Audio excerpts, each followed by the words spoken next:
Assalamualaikum warahmatullahi wabarakatuh. Alhamdulillahirrabbilalamin. Assalatu wassalamu ala ashrafil anbiya'i wal mursalin Sayyidina wa maulana Muhammadin wa ala alihi wa sahbihi ajma'in. Amma ba'du. Nama saya Intan Iza Rohimah. Saya dari jurusan Pendidikan Bahasa Arab angkatan 2019.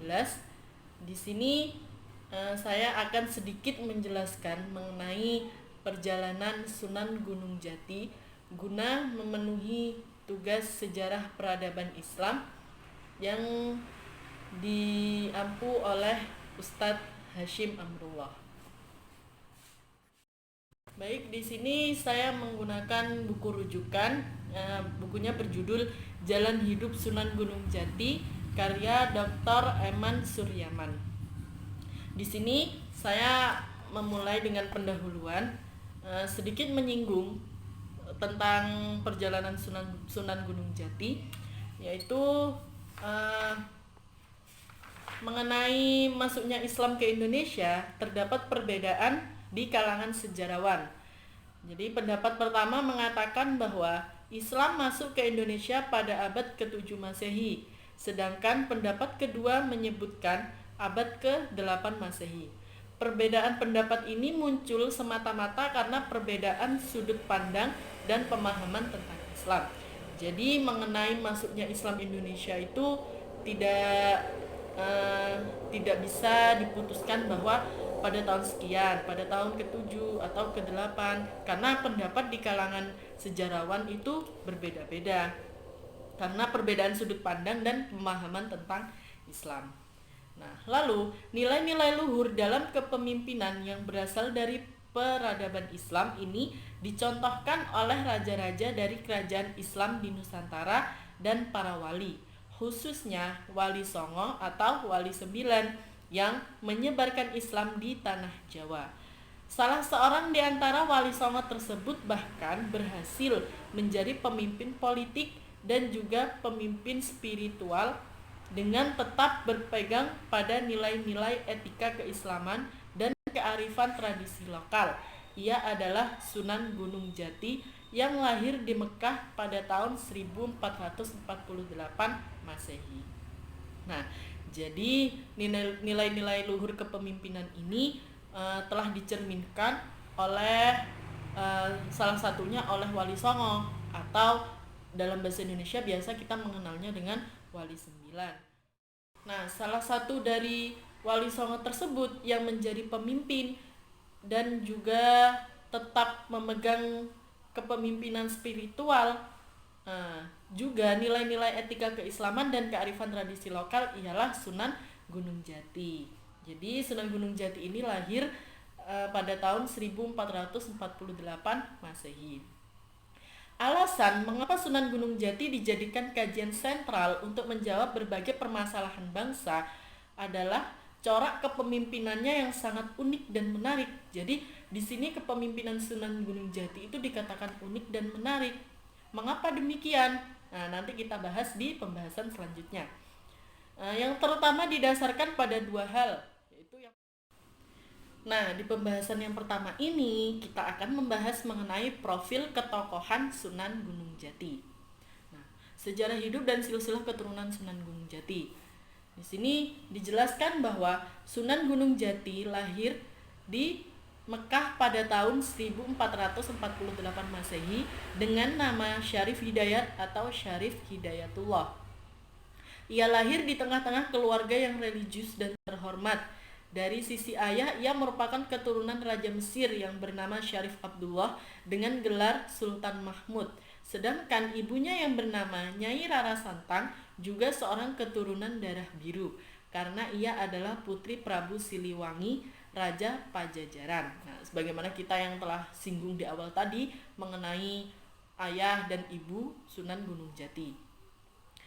Lalu, sebagaimana yang dikisahkan dalam buku Carita Purwaka Caruban Nagari, Prabu Siliwangi yang bernama asli Raden Pamanah Rasa atau Pangeran Jaya Dewata menikah dengan putri Ki Gedeng Tapa yang bernama Nyai Subang Larang. Ki Gedeng sendiri adalah seorang pemimpin negeri Singapura dan Syahbandar Muara Jati. Pernikahan ini sebelumnya diawali dengan sayembara adu jurit yang diadakan oleh Ki Gending Tapa pada tahun 1422 Masehi dan bertempat di Nagari Surantaka untuk menentukan jodoh anaknya. Akhirnya, sayembara tersebut dimenangkan oleh Raden Pamanah Rasa setelah mengalahkan Prabu Amuk Marugul atau Raden Panji Wirajaya, penguasa Japura. Nah, yang pertama, menurut sumber yang dapat dipertanggungjawabkan, ayah Sunan Gunung Jati yang bernama Syarif Abdullah adalah seorang raja Mesir dari garis ayah. Yang kedua, menurut sumber yang sama dari garis ibu, ia adalah Raja Pajajaran. Ibunya yang bernama Nyai Rara Santang merupakan putri Prabu Siliwangi. Perpaduan dua latar belakang budaya ini, yaitu budaya lokal dan budaya Islam yang dicontohkan oleh Rasulullah dan para pemimpin sesudahnya, menjadikan pemimpin yang dapat diterima semua pihak. Jadi di sini Sunan Gunung Jati itu adalah perpaduan antara budaya lokal dan budaya Islam, yaitu dari ayahnya.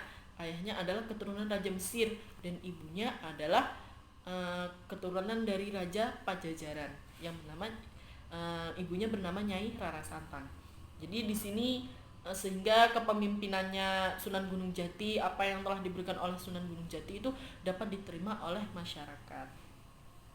Alasan lainnya adalah Sunan Gunung Jati merupakan pemimpin yang mentransenden dan mengimanen. Di tangannya berpadu antara kekuasaan politik dan kekuasaan spiritual.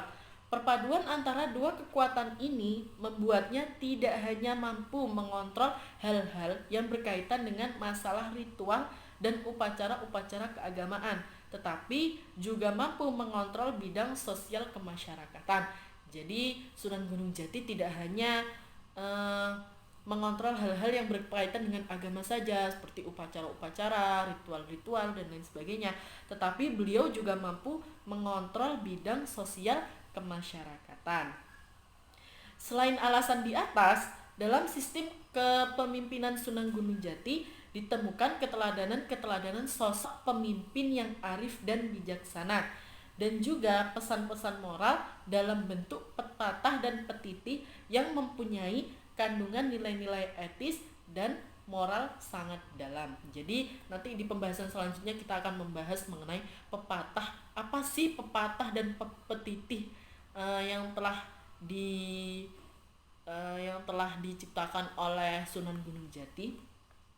Dengan menggali nilai-nilai etis dan corak kepemimpinan Sunan Gunung Jati, diharapkan tumbuh sebuah ruh baru dalam menata masa depan bangsa yang lebih bermoral dan bermartabat. Nah, di sini dari pernikahan Raden Pamanah Rasa atau Prabu Siliwangi dengan Nyai Subang Larang lahirlah 3 orang anak, yaitu anak yang pertama Raden Walang Sungsang, dan yang kedua Nyai Rara Santang, dan yang terakhir Raja Sengarang. Akan tetapi setelah kematian ibunya, anak tertua Prabu Siliwangi, yaitu Walang Sungsang, yang telah ditetapkan sebagai putra mahkota Pajajaran, meninggalkan istana untuk melakukan pengembaraan dan memperdalam ilmu agama Islam. Kepergian sang kakak ini membuat sedih adiknya, Nyai Rara Santang, yang akhirnya juga meninggalkan istana ayahnya mengikuti jejak kakaknya Walang Sungsang. Nah, setelah menempuh perjalanan yang cukup jauh ini, akhirnya Nyai Rara Santang berhasil bertemu dengan kakaknya di Gunung Merapi setelah bertemu dengan Nyai Indang Saketi di Gunung Tangkuban Perahu terlebih dahulu. Atas saran Nyai Indang Saketi, ia menemui Ki Hajar Saketi di Arga Liwung. Kemudian Ki Hajar Saketi memberikan petunjuk, jika Nyai Rara Santang ingin menemukan kakaknya, hendaknya ia melanjutkan perjalanan ke arah timur selatan, dan ia akan menemukan sang kakak Raden Walang Sungsang di Gunung Merapi. Akan tetapi sebelum kepergiannya, Nyai Indang Saketi memberikan hadiah kepadanya berupa sebuah ajimat yang bernama Baju Hawa Mulia. Selain itu, Ki Hajar Saketi juga meramalkan bahwa Nyai Rara Santang suatu hari kelak akan melahirkan seorang anak yang akan menjadi pemimpin besar dan akan menjadi pemimpin para wali di tanah Jawa. Sebetulnya, baik Raden Pamanah Rasa maupun Prabu Amuk Marugul sama-sama cucu dari kerajaan Sunda Galuh Pakuan yang berkuasa pada masa itu, yaitu Sang Prabu Nikala Wastu Kencana. Pada akhirnya, pertempuran sengit tersebut dimenangkan oleh Pangeran Jayadewata untuk menebus kekalahannya. Amuk Marugul juga menyerahkan adik perempuannya yaitu Nyai Kentring Manik Mayang Sunda kepada Jayadewata. Nah, lalu mengenai Nyai Subang Larang, Syekh Hasanuddin sebagai gurunya memberikan syarat kepada Pangeran Jayadewata. Di antaranya adalah yang pertama, Nyai Subang Larang boleh diperistri asalkan nanti dijadikan permaisuri, dan yang kedua, ia tetap diperbolehkan menjalankan agama yang dianutnya yaitu agama Islam. Lalu Pangeran Jayadewata berjanji akan memenuhi persyaratan tersebut, dan janjinya ini dibuktikannya setelah ia dinobatkan menjadi raja. Nyai Subang Larang kemudian dijadikan permaisurinya dan diberi kebebasan untuk menjalankan syariat Islam yang dianutnya, meskipun sang raja sendiri penganut agama Hindu dan tidak mempersoalkan agama yang dianut oleh istrinya. Nyai Subang Larang adalah penganut Islam yang taat dan merupakan murid kesayangan Syekh Hasanuddin dari Pondok Pura Dalem, Karawang. Nah, setelah keduanya berhasil membuka perkampungan, yaitu Walang Sungsang dan Nyai Rara Santang berhasil membuka perkampungan, mereka diamanai untuk pergi ke luar negeri. Jadi untuk salah satunya yaitu ke negeri Cina, Arab, Persia, dan Mesir. Suatu hari Raden Walang Sungsang dan adiknya yaitu Nyai Rara Santang diundang oleh Syekh Nurjati ke Pondok Kuro Amparan Jati. Kepada mereka berdua, Syekh Nurjati menyarankan agar mereka berangkat ke Mekah untuk menunaikan ibadah haji, dan akhirnya mereka berdua pergi ke Tanah Suci untuk melaksanakan ibadah haji. Sementara istri dari Raden Walang Sungsang tidak ikut karena beliau sedang hamil. Sesampai di Mekah, Raden Walang Sungsang dan adiknya tinggal di rumah Syekh Bayanullah, adik Syekh Datuk Kahfi atau Syekh Nurjati. Kemudian ia dan adiknya berguru kepada Syekh Abu Yazid. Nah, di sini terjadi suatu peristiwa yang sangat penting, yaitu adik dari Raden Walang Sungsang, Nyai Rara Santang, diperistri oleh Raja Mesir yang bernama Maulana Sultan Mahmud dan bergelar Syarif Abdullah dari suku Bani Hashim, putra Nurul Alim yang memerintah kota Ismailiyah dan wilayah Palestina. Pada masa itu, seluruh negara Arab berada di bawah kekuasaan Turki Utsmani. Setelah menikah, Nyai Rara Santang diberi gelar Hajah Syarifah Mudaim dan kakaknya diberi gelar Haji Abdullah Iman. Lalu setelah pernikahannya Nyai Rara Santang dengan Raja Mesir, beliau ikut dengan suaminya ke Mesir. Sementara itu Haji Abdullah Iman setelah kurang lebih 3 tahun menetap di Mekah dan memperdalam ilmu keislaman, kembali ke tanah Jawa. Dalam perjalanan pulang, ia juga sempat mampir di Irak dan Campa. Di Campa ia bertemu dengan Syekh Maulana Jatiwarsa yang juga memperdalam ilmu keislamannya pada sang Maulana. Di sini ia juga menikah dengan anak sang guru yang bernama Nyai Retna Rasajati dan mempunyai 7 orang putri. Kemudian ia kembali ke Jawa. Sesampainya di kebun pesisir, ia semakin giat menjalankan dakwah Islam. Ini terbukti dengan dibangunnya taju atau musola dan perkampungan sebagai basis pengembangan dakwahnya. Nah, di sisi lain, Raden Walang Sungsang dalam pengembaraannya mencari ilmu keislaman akhirnya tiba di Gunung Merapi. Di sana ia bertemu dengan seorang pendeta Buddha, yaitu Ki Gedeng Danurwasi. Di tempat ini berakhirlah pengembaraan Nyai Rara Santang dalam mencari sang kakak. Walang Sungsang, dan akhirnya mereka pun bertemu. Lalu mereka tinggal di rumah Ki Gedeng dan Nurwarsi. Kemudian setelah sekian lama tinggal di sana, Walang Sungsang jatuh hati kepada putri Ki Gedeng dan Nurwarsi yang bernama Nyai Indang Gelis, dan mereka pun menikah. Selanjutnya dari tempat ini, Nyai Rara Santang dan kakak iparnya melanjutkan perjalanan menuju Amparan Jati. Nah, di Amparan Jati ini, Nyai Rara Santang dan kakaknya menemui Syekh Datuk Kahfi atau Syekh Nurjati untuk belajar agama Islam. Nah, Syekh Nurjati menggelari Raden Walang Sungsang dengan Ki Somadullah setelah mereka belajar selama kurang lebih 3 tahun di Pondok Kuro Amparan Jati. Akhirnya, Syekh Datuk Kahfi memerintahkan Raden Walang Sungsang untuk membuka perkampungan di daerah kebun pesisir di dekat pantai sebelah timur Persambangan, daerah yang biasa disebut juga Tegal Alang-alang, dan kemudian berganti nama menjadi Lemah Wangku. Sekarang daerah ini menjadi Kelurahan Lemah Wangku yang merupakan bagian dari kota Cirebon. Adapun putra-putri Sunan Gunung Jati adalah sebagai berikut. Yang pertama Ratu Winaon, yang kedua Pangeran Sabakingking atau Pangeran Hasanuddin, yang ketiga Pangeran Jaya Kelana, yang keempat Pangeran Brata Kelana, yang kelima Nyai Ratu Ayu, dan yang keenam Pangeran Muhammad Arifin atau Pangeran Pasarean. Nah, pernikahan Sunan Gunung Jati ini dengan keenam istrinya di atas tidak semuanya melahirkan anak.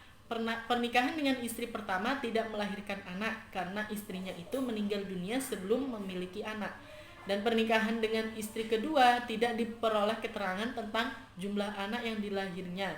Dengan istri ketiga yaitu Putri Cina mempunyai anak tetapi meninggal sewaktu masih kecil. Putra-putri Sunan Gunung Jati berasal dari istri ketiga, kelima, dan keenam yang masing-masing istrinya melahirkan 2 orang putra.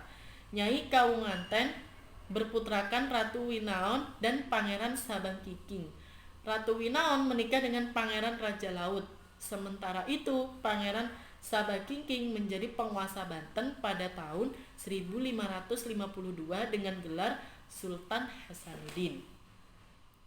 Nah, lalu pengangkatan Sultan Cirebon kepada Gunung Jati, pengangkatan Sultan Cirebon setelah Gunung Jati sampai pada Panembahan Ratu II atau Panembahan Ratu Akhir tidak berdasarkan anak tertua. Ada kemungkinan Sunan Gunung Jati sebagai orang yang arif sudah bisa membaca karakter dan ketajaman spiritual seseorang. Fakta ini terlihat dengan jelas ketika ia akan memilih penggantinya yang tidak berdasarkan anak tertua, tetapi berdasarkan kemampuan intelektual dan spiritual yang dimiliki oleh orang yang bersangkutan. Jadi di sini Sunan Gunung Jati tidak mengikuti tradisi yaitu harus memilih pemimpin dari anak tertua, tetapi beliau melihat kemampuan intelektual dan spiritual yang dimiliki oleh orang yang bersangkutan. Tradisi ini sangat berbeda dengan pemerintahan feodal, terutama yang berkuasa di Jawa sebelum era Sunan Gunung Jati.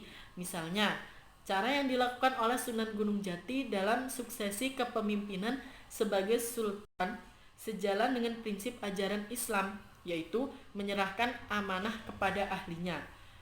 Sesuai dengan firman Allah pada surat An-Nisa ayat 58 yang artinya, sesungguhnya Allah menyuruh kamu menyampaikan amanah kepada yang berhak menerimanya.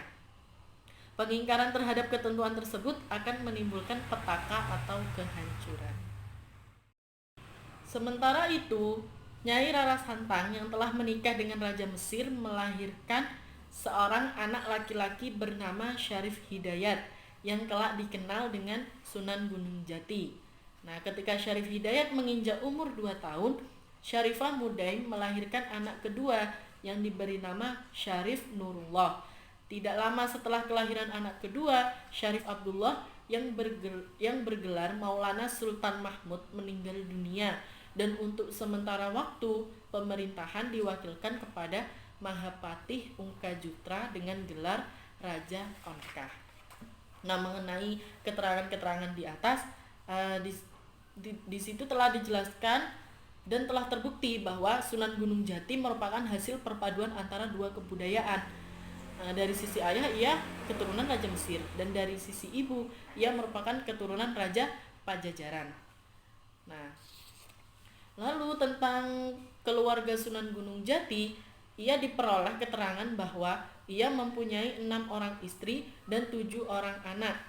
Istri-istrinya adalah sebagai berikut. Yang pertama, Nyai Babadan, putri Ki Gedeng Babadan.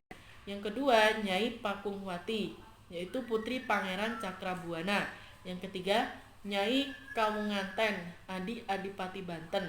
Dan yang keempat, Ong Tin, seorang putri Cina. Yang kelima, Nyai Lara Baghdad. Dan yang terakhir, Nyai Tepasari, putri Ki Gedeng Tepasari Majapahit. Keenam istri Sunan Gunung Jati ini dinikahi secara bersamaan karena ada di antara istri-istrinya yang lebih dahulu meninggal dunia. Yang paling unik dari pernikahan Gunung Jati ini adalah kedudukan Putri Ong Tin dari Cina yang dikenalnya saat melakukan muhibah ke negeri tirai bambu tersebut. Tujuan muhibah ini awalnya adalah untuk melakukan perluasan dakwah Islam atau untuk melaksanakan perintah Nabi dalam sebuah sabdanya, yaitu tuntutlah ilmu sampai ke negeri Cina. Muhibah ke Cina ini malah mengantarkannya memiliki istri dengan nama khas Ong Tin yang kemudian menyusulnya ke Jawa saat Sunan Gunung Jati telah kembali ke Cirebon. Kegiatan dakwah Syarif Hidayat di Banten ini tidak menghadapi kesulitan yang berarti.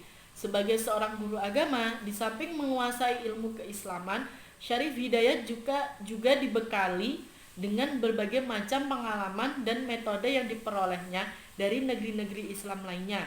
Ketika melakukan pengembaraan untuk memperdalam ilmu keislaman, berbekal pengalaman dan metode tersebut, Syarif Hidayat berhasil dalam menjalankan tugas dakwahnya kepada masyarakat di sana. Penganugerahan gelar dari Raja Pajajaran kepada Sunan Gunung Jati disampaikan langsung oleh utusan Pajajaran, yaitu Tumenggung Jagabaya. Mungkin sebelum penobatan ini, Pangeran Cakrabumi telah terlebih dahulu memberitahukan hal tersebut kepada Prabu Siliwangi, penguasa Pajajaran, tentang pengangkatan Syarif Hidayatullah Sayyid Kamil Nurdin Ibrahim Syekh Maulana Jati bin Maulana Sultan Mahmud Syarif Abdullah atau Susuhunan Jati bin Maulana Sultan Mahmud Syarif Abdullah atau Susuhunan Jati sebagai Tumenggung Cirebon. Jadi namanya panjang sekali ya. Lalu kemudian para wali mengukuhkan Sunan Gunung Jati sebagai penetap panatagama untuk daerah Sunda yang berkedudukan di Cirebon. Setelah menjadi tumenggung, Sunan Gunung Jati bertempat tinggal di Istana Pakungwati bersama pamannya yang bernama Haji Abdullah Iman. Di sini pembahasan yang selanjutnya yaitu pengalaman belajar Sunan Gunung Jati. Jadi Sunan Gunung Jati dalam menempuh pendidikannya itu tidak melalui lembaga formal seperti sekarang ini. Nah, akan tetapi bentuk pendidikan yang ditempuhnya adalah dengan melakukan pengembaraan fisik, intelektual, dan spiritual. Tidak jarang ia berpindah dari satu guru kepada guru yang lain. Hal ini dilakukannya untuk memuaskan dahaga akan ilmu keislaman, di samping didorong oleh keinginannya yang sangat besar untuk menjadi guru agama Islam. Keinginannya untuk mendalami ilmu agama Islam sebetulnya telah terlihat semenjak ia beranjak remaja. Ia sangat gemar membaca berbagai macam kitab ketika berumur 20 tahun. Ia meminta izin kepada ibunya untuk pergi ke Mekah guna mempelajari ilmu agama Islam. Nah, ibunya melihat tekadnya yang sangat kuat. Sang ibu mengizinkannya untuk mewujudkan cita-cita tersebut. Nah, lalu setelah perjalanan panjang pendidikan yang ditempuh oleh Sunan Gunung Jati ini, akhirnya Sunan Gunung Jati ini bisa menjadi guru agama. Setelah mengetahui latar belakang Syarif Hidayat, Haji Abdullah Iman menyambut kehadirannya dengan penuh kegembiraan dan tangan terbuka untuk bersama-sama bergandengan tangan dalam memikul tugas mulia, yaitu menegakkan agama Allah di muka bumi, khususnya di daerah Cirebon. Mengawali tugasnya sebagai guru agama, Syarif Hidayat memilih Gunung Sembung sebagai basisnya. dan daerah ini termasuk wilayah Pasambangan. Menurut keterangan cerita Purwaka Caruban Nagari, Syarif Hidayat mendirikan pesantren di sana, dan daerah ini memang agak jauh dari istana tempat tinggal pamannya. Namun dari sini Syarif Hidayat mulai dapat eh, menyesuaikan dirinya dengan nilai-nilai yang berkembang di masyarakat Cirebon yang dikenalnya. Kondisi ini lalu membuatnya merasa nyaman dan tidak menganggap dirinya sebagai orang asing di sana. Pembahasan yang selanjutnya mengenai Sunan Gunung Jati sebagai pemimpin para wali. Jadi sebagai bagian dari Wali Songo, sosok Sunan Gunung Jati mempunyai peran penting dalam peta dakwah politik Islam pada masanya. Sosok wali dalam tradisi Jawa adalah orang yang dianggap mempunyai keistimewaan tertentu, bahkan dianggap suci dan keramat. Para wali ini dianggap orang yang dekat dengan Allah atau juga diistilahkan dengan kekasih Allah dan diyakini memperoleh limpahan karunia-Nya seperti mempunyai tenaga gaib, kekuatan batin, dan ilmu yang tinggi atau dianggap sebagai orang sakti. Nah, kecenderungan masyarakat yang begitu mengagumi para wali ini, termasuk salah satunya adalah Sunan Gunung Jati, bukanlah suatu hal yang berlebihan. Karena para wali adalah manusia-manusia istimewa yang mempergunakan seluruh waktu dan hidupnya untuk menolong agama Allah. Oleh karena itu, para wali tersebut memang pantas untuk dihormati, mengingat begitu besar jasa dan peran mereka dalam mengajarkan Islam kepada bangsa ini, meskipun tidak ada di antara wali tersebut yang menginginkan untuk diagung-agungkan. Apabila dilihat dari peran strategi dakwah dan politik para wali di tanah Jawa dapat dikategorikan sebagai berikut. Yang pertama, waliullah adalah orang-orang yang dekat dengan Allah dan terpelihara dari perbuatan maksiat dan juga perkara syubhat. Yang kedua, waliul amri adalah orang-orang yang memegang kekuasaan atas baiat kaum muslim, memimpin negara, menentukan dan memutuskan segala urusan yang berkaitan dengan kepentingan umat, baik yang berkaitan dengan keduniaan maupun yang berkaitan dengan masalah peribadatan. Lalu yang ketiga, wali yang memegang kedua peran di atas, yaitu sebagai waliullah yang memegang kekuasaan spiritual umat dan waliul amri yang memegang kekuasaan politik. Nah, dari ketiga kategori di atas, Sunan Gunung Jati itu merupakan wali dalam kategori ketiga karena di samping sebagai pemegang kekuasaan spiritual, ia juga pemegang kekuasaan politik. Adanya perpaduan kedua kekuasaan ini memudahkan Sunan Gunung Jati dalam menjalankan peran kepemimpinannya, baik sebagai pemimpin para wali maupun sebagai pemimpin negara. Apalagi konsep ini bukanlah suatu yang bertentangan dengan tradisi Islam ataupun tradisi Jawa. Bahkan perpaduannya kedua kekuasaan ini merupakan tipe ideal dalam pemerintahan Islam, seperti yang terjadi pada zaman Rasul dan Khulafaur Rasyidin. Islam tidak mengenal perbedaan antara urusan duniawi dan akhirat. Urusan yang berkaitan dengan bidang keduniaan dalam Islam, seperti mengatur pemerintahan negara, ekonomi, dan politik, ditujukan untuk pengabdian kepada Allah atau yang dikenal dengan ibadah. Selanjutnya, kepemimpinan Sunan Gunung Jati ini mengantarkan Cirebon sebagai pusat Islamisasi Jawa Barat. Jadi pada sekitar abad ke-15 dan ke-16an, Cirebon merupakan pangkalan penting dalam jalur pelayaran dan perdagangan antar pulau. Selain menjadi jembatan penghubung antara Jawa Tengah dengan Jawa Barat atau antara kebudayaan Sunda dan Jawa. Seiring dengan perjalanan waktu, akhirnya Desa Lemah Wungkuk berkembang menjadi sebuah kota pelabuhan yang ramai disinggahi oleh pedagang-pedagang asing, baik yang datang dari berbagai pulau di Nusantara maupun dari luar, seperti Cina, Arab, Persia, Mesir, dan India. Selain itu, penetapan Nagari Caruban Larang sebagai kota pelabuhan juga ditopang berbagai fasilitas yang mendukungnya, yaitu dibangunnya mercusuar sebagai tanda bagi kapal asing yang ingin berlabuh atau merapat ke pelabuhan Amparan Jati. Keterangan Tom Pierce dan De Graaf yang menyatakan bahwa Islam telah hadir di Cirebon pada tahun 1470-an ini merupakan sesuatu yang sangat masuk akal dan didukung oleh fakta sejarah. Karena Pangeran Cakrabumi atau yang dikenal dengan Haji Abdullah Iman sebagai penguasa nagari Caruban Larang menyerahkan tampuk kekuasaan kepada keponakannya Syarif Hidayat pada tahun 1479.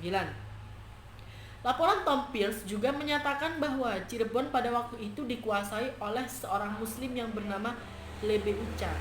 Ada kemungkinan yang dimaksud Tom Pierce adalah Pet Quedir, yang dalam naskah-naskah Cirebon dikenal sebagai Syekh Datuk Kahfi atau Syekh Nurjati, karena ia merupakan orang pertama yang menyebarkan Islam di sana dan mengambil tempat di Bukit Amparan Jati.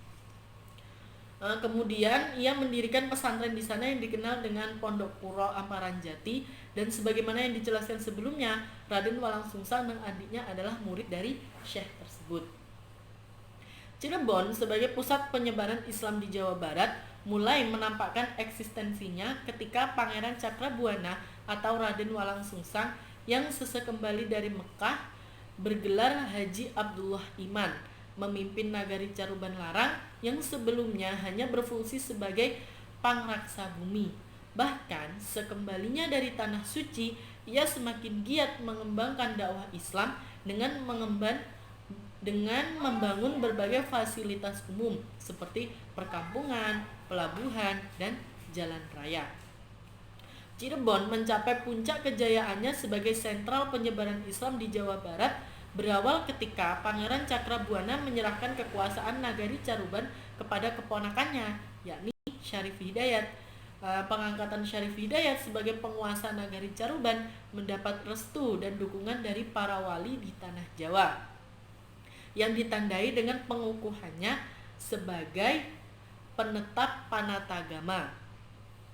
Nah, lalu setelah berkuasa, ia menjadikan nagari Caruban Larang sebuah kerajaan yang independen dan terlepas dari Pajajaran.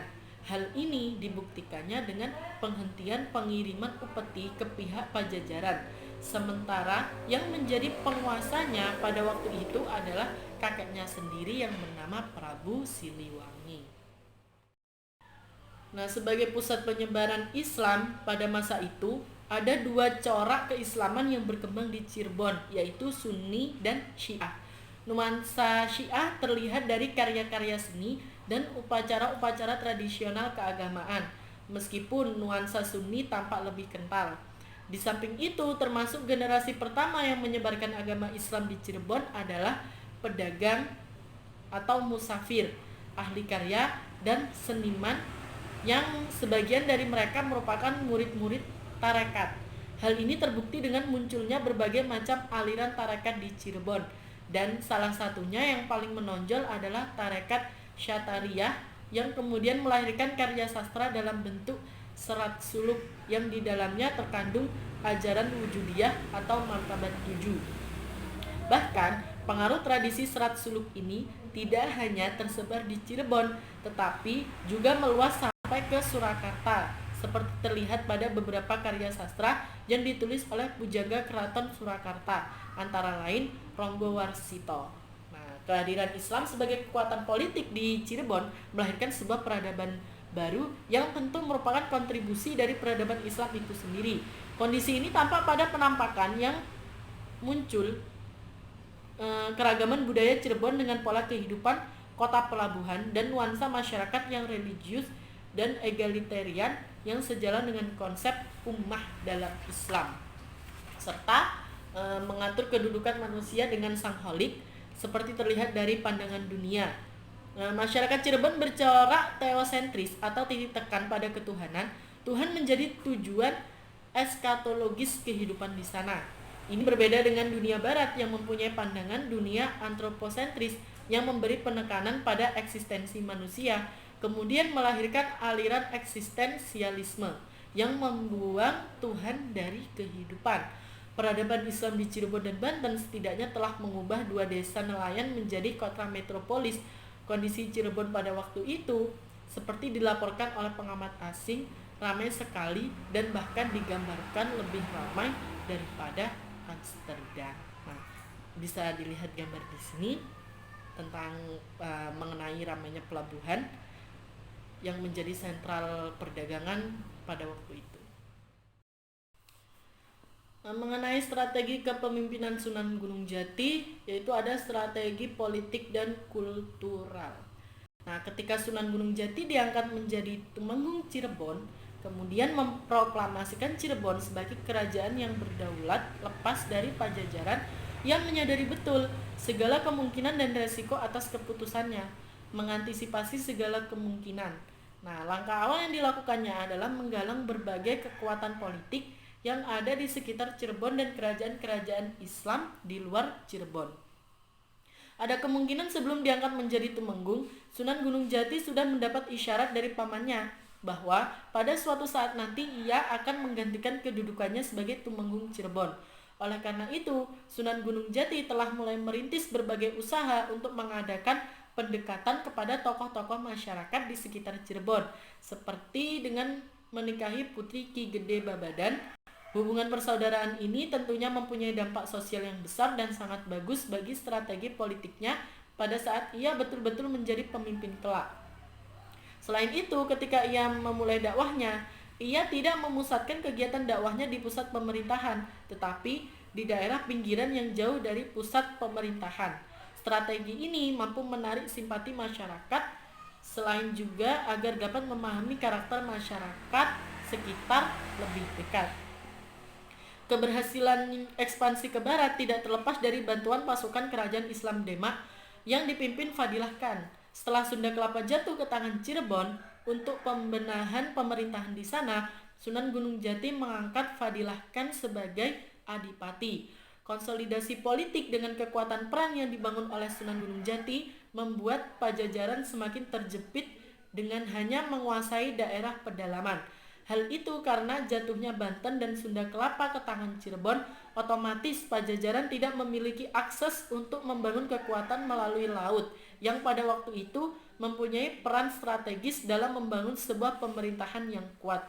Untuk kebijakan luar negeri, Sunan Gunung Jati mengangkat Haji Tan Eng Hot atau Haji Ifdil Hanafi sebagai duta perdagangan Cirebon untuk menjalin hubungan dagang dengan negeri Cina. Jadi seperti itu strategi kepemimpinan Sunan Gunung Jati. Jadi Sunan Gunung Jati itu tidak memusatkan kegiatan dakwahnya di pusat pemerintahan, melainkan beliau memusatkan di pinggiran yang jauh dari pusat pemerintahan. Nah, strategi ini mampu menarik simpati masyarakat. Jadi masyarakat bisa lebih mengenal Islam lebih dalam, lebih bisa menerima ajaran-ajaran yang diajarkan oleh Sunan Gunung Jati.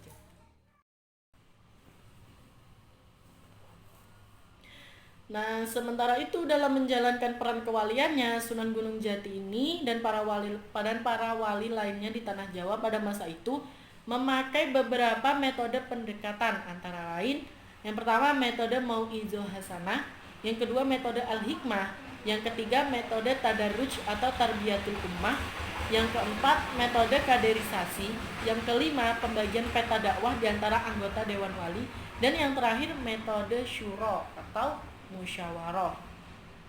Keragaman metode dakwah ini adalah dalam rangka mengembangkan sebuah strategi penyampaian kepada umat agar efektif dan tepat sasaran, karena suatu tempat dengan tempat lain membutuhkan pendekatan yang berbeda. Sebagai contoh, untuk kelompok wali yang peta dakwahnya berada di bagian tengah sampai ke barat, terkadang menggunakan alat dan tradisi masyarakat setempat sebagai media penyampaian dakwah.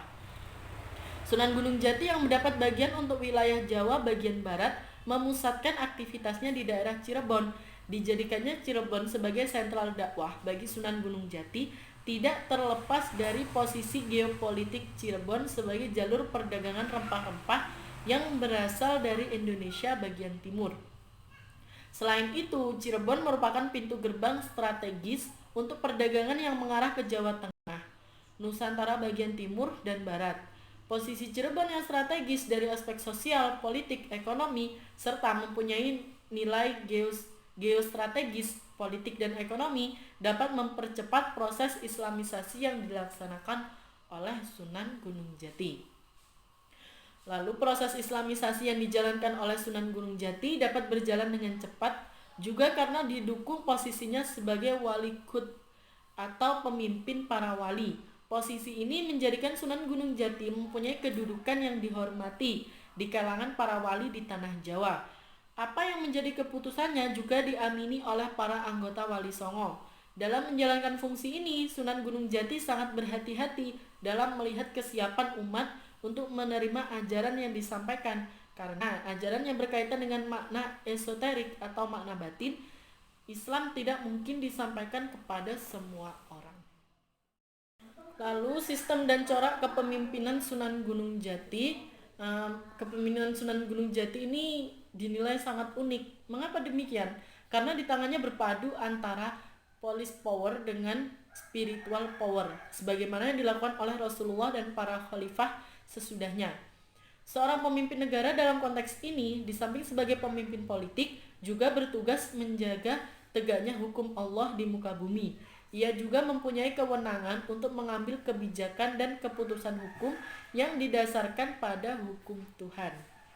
Jadi, sebagai seorang wali, kepemimpinan Sunan Gunung Jati didasarkan pada prinsip kepemimpinan dalam Islam yang disimbolkan dengan sholat berjamaah. Seorang imam merupakan pemimpin bagi makmumnya. Ia adalah orang yang mengayomi, bukan seorang penguasa. Seorang imam mempunyai pertanggungjawaban dunia dan akhirat, dan tanggung jawab ini mengharuskan seorang imam berhati-hati dalam menjalankan kepemimpinannya. Menurut Sultan Sepuh, filosofi ini ditulis dalam sebuah relief di keraton yang berbunyi Dangdang Wulung Manuk Geduwung Kembang Kanigaran, yang artinya seorang pemimpin harus memberi pengayoman bagi masyarakat yang lemah.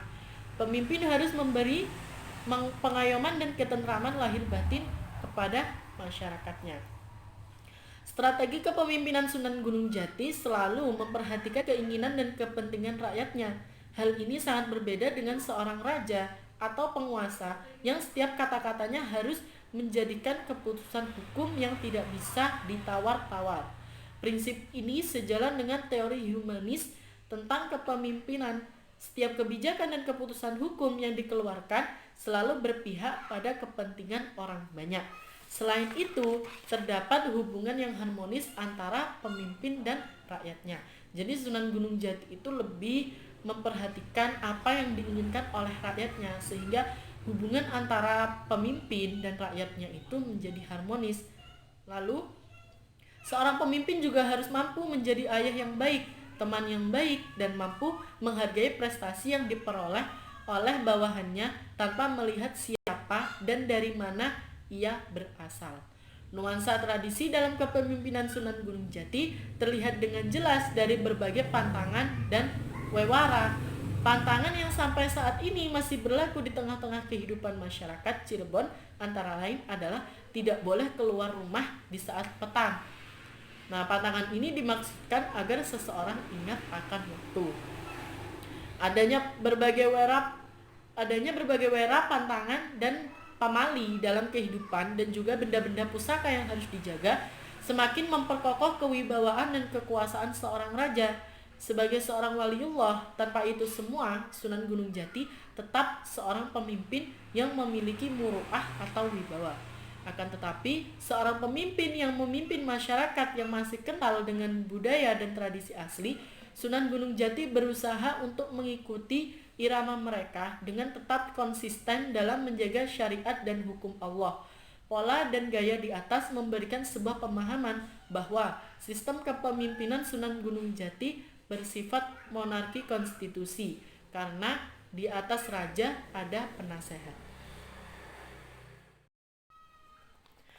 Nilai-nilai moral dalam ajaran kepemimpinan Sunan Gunung Jati itu tertuah pada 4 pepatah dan petitih. Nah, pepatah yang pertama yaitu pepatah petitih tentang ketakwaan dan keimanan. Salah satunya adalah Insun titip tajuk lan fakir miskin, yang artinya aku Sunan Gunung Jati titip tajuk dan fakir miskin. Lalu pepatah petitih tentang kedisiplinan, salah satunya adalah aja nindra janji mubarang, yang artinya jangan mengingkari janji. Yang ketiga, pepatah petitih tentang kearifan dan kebijaksanaan. Salah satu bunyinya amapesa ing bina baton, yang artinya jangan serakah atau berangasan dalam hidup. Dan yang terakhir, pepatah petiti mengenai kesopanan dan tata krama. Salah satu bunyinya, den hormat ing wong tua, den hormat ing leluhur. Yang artinya harus hormat kepada orang tua dan harus hormat kepada leluhur. Mengenai penjelasan bab yang selanjutnya, etika kepemimpinan Sunan Gunung Jati dan pembangunan moral bangsa. Nah, tujuan moralitas yang diajarkan oleh Sunan Gunung Jati bukan hanya untuk memperoleh kebahagiaan di dunia semata, sebagaimana yang dianut dalam paham kaum pragmatis dan hedonis. Kedua paham ini berpandangan bahwa kepuasan dan kebahagiaan adalah terpenuhinya kebutuhan-kebutuhan hidup secara pragmatis, seperti kekayaan, kehormatan, dan kepuasan seks atau libido. Sementara itu, moralitas yang diajarkan Sunan Gunung Jati adalah mencapai kebahagiaan abadi yang tidak bisa dijelaskan secara materi dan kata-kata, atau kebahagiaan yang lebih bersifat ukhrawi. Kebahagiaan ini bersifat abstrak dan akan mempengaruhi moralitas manusia dalam memaknai hidup di dunia. Prinsip moralitas yang diajarkan Sunan Gunung Jati memandang bahwa seluruh aktivitas ibadah dapat bernilai sebagai upaya pendekatan diri kepada Allah.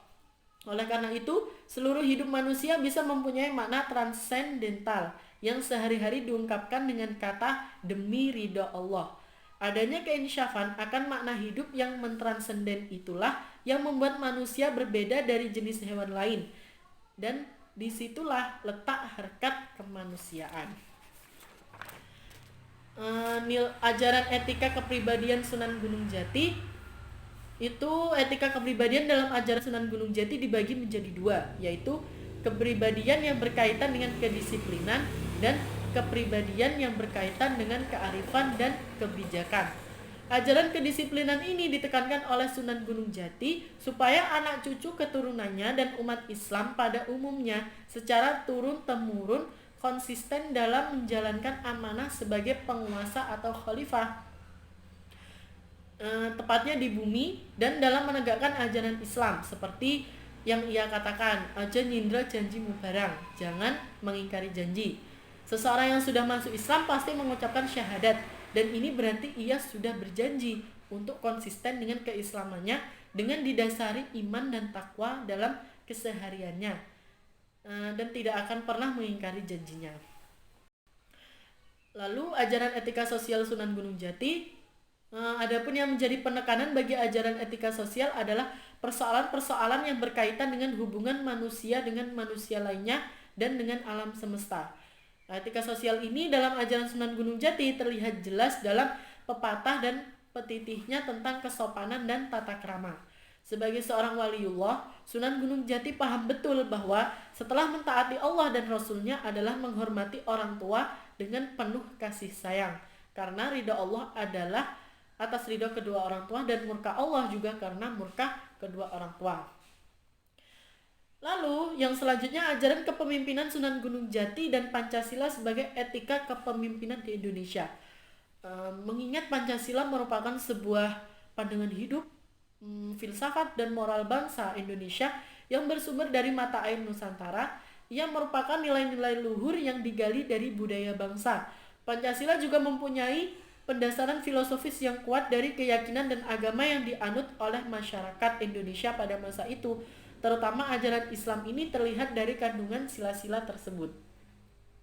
Kelima sila yang ada dalam Pancasila juga terdapat dalam ajaran kepemimpinan Sunan Gunung Jati, yaitu ajaran ketakwaan dan keimanan, kedisiplinan, kearifan, dan kebijaksanaan.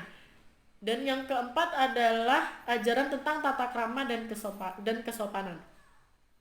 Keempat ajaran ini melingkupi nilai-nilai yang ada dalam Pancasila. Sila ketuhanan yang Maha Esa tercakup dalam ajaran ketakwaan dan keimanan.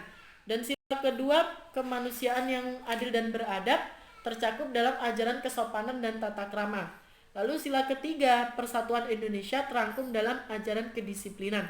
Sila keempat, kerakyatan yang dipimpin oleh hikmat. kebijaksanaan dalam permusyawaratan perwakilan, serta sila kelima yang berbunyi keadilan sosial bagi seluruh rakyat Indonesia tercakup dalam ajaran tentang kearifan dan kebijaksanaan dalam ajaran Sunan Gunung Jati. Jadi di dalam sila-sila Pancasila tersebut sudah tercakup ajaran-ajaran Sunan Gunung Jati. Lalu di sini sedikit dijelaskan mengenai masa depan etika kepemimpinan di Indonesia.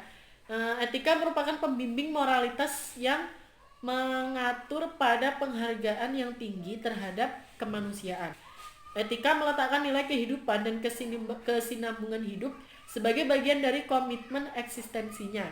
Etika menjaga nilai keharmonisan dalam hidup baik secara individu maupun masyarakat, karena etika berfungsi membangun dan menguatkan nilai fairness atau keadilan, khususnya dalam berkompetisi dan beraliansi. Sunan Gunung Jati memberikan formula etik untuk memulihkan kembali mental pemimpin bangsa yang sakit, yaitu 1. Beriman dan bertakwa, 2. Hidup sederhana, 3. Berkata yang benar, 4. Berpikiran positif, 5. Tingkatkan kedisiplinan dan etos kerja, 6. Menghargai perjuangan para pendiri bangsa. Nah, setidaknya ada 5 kiat yang harus dimiliki oleh seorang pemimpin untuk tegaknya sebuah nilai moral dalam kehidupan berbangsa atau terpeliharanya kesehatan mental, yaitu 1. Memilih teman yang cocok, 2. Moralitas bisa dibangun melalui latihan olah pikir dengan cara merenung, membaca, dan menulis, 3. Konsisten melaksanakan rencana yang sudah diputuskan, 4. Tidak membangkitkan nafsu ketika ia sedang reda, 5. Mencoba untuk menemukan kelemahan diri supaya bisa mengadakan perbaikan. Nah, demikianlah sedikit tentang kisah perjalanan hidup Sunan Gunung Jati, bagaimana silsilah Sunan Gunung Jati, lalu riwayat pendidikan, perjalanan dakwahnya, lalu Sunan Gunung Jati menjadi pemimpin di antara Wali Songo, bagaimana Sunan Gunung Jati mengatur masyarakat, bagaimana Sunan Gunung Jati berkontribusi dengan masyarakat agar ajaran-ajarannya bisa diterima. Nah, di sini dapat disimpulkan bahwa kepemimpinan yang dijalankan oleh Sunan Gunung Jati adalah perpaduan antara dua kekuasaan, yaitu kekuasaan politik dan kekuasaan spiritual. Kekuasaan politik adalah kedudukan Sunan Gunung Jati sebagai pemimpin negara yang berfungsi mengendalikan dan mengatur urusan negara. Sementara itu, kekuasaan spiritual adalah kedudukannya sebagai wali khutbi, yaitu pemimpin para wali yang mempunyai kewenangan dalam menetapkan dan mengambil keputusan hukum berkaitan dengan masalah hukum syariat atau hukum agama, dengan sistem pemerintahannya yang bersifat monarki konstitusi. Di atas raja ada penasehat yang diketuai oleh Pangeran Cakrabuana. Sementara itu, dari sisi spiritual, pertimbangannya dan sekaligus penasehatannya adalah para wali di tanah Jawa. Baik, demikianlah yang dapat saya jelaskan sedikit mengenai perjalanan hidup Sunan Gunung Jati. Kurang lebihnya saya mohon maaf. Ihdinas siratal mustaqim. Wassalamualaikum warahmatullahi wabarakatuh.